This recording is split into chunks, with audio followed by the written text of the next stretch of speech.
waweze kuweka rehabilitation center ambao ni kubwa.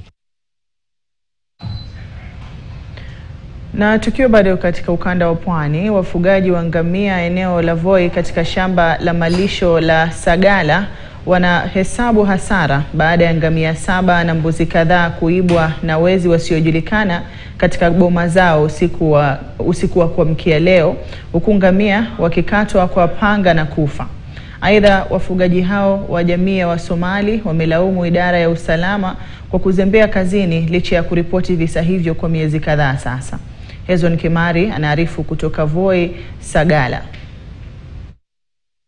Na wafugaji wa ngamia katika kaunti ya Taita Taveta hasa katika eneo la Maungu katika shamba la malisho la Sagala Ranch wameweza kulalamikia swala zima la ukosefu wa usalama hasa kwa mifugo wao, ambapo hadi kufikia sasa ngamia 7 wameweza kuchinjwa kutoka bomani kwao, na sasa tutakuwa napata fursa kusikia kauli zao. So sisi tumetrapota hata polisi na mengine mesi hiyo tumekula hapa, na hii jana umeuawa hiyo ngamia. Sisi ni wana Kenya kama hawa, tuko hapa tunalipa range fee na tunalipa ashuru, tunasoma watoto yetu hapa Maungu, ni iko haki ya kama Kenya nyingine.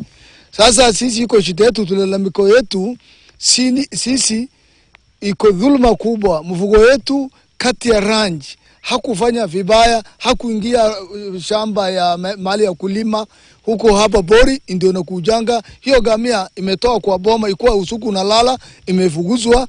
Sasa ngamia ikikataa kwenda mbali ndio imeangusha hapa, imekatwa mguu, ikianguka tena imekatwa shingo. Kwa sasa zaidi ya ngamia 7 zimeuliwa, na ukiangalia ngamia moja ni 200,000.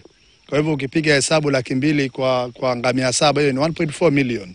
Na ni hasara, na hawa jamii yetu ya Somali tunategemea cash crop yetu ni mifugo.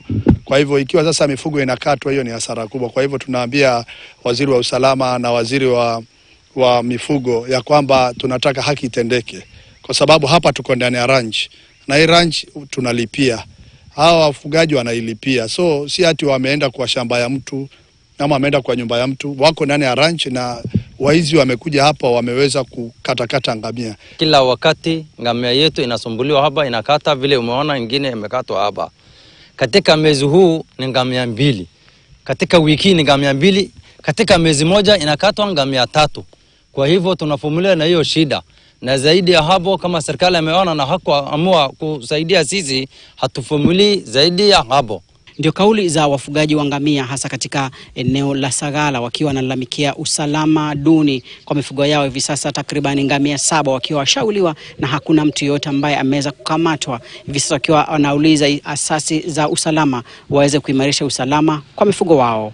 Nikiripotia KTN kutoka Voi, eneo la Sagala, mimi ni Hezron Kimari. Na aliyekuwa gavana wa Kiambu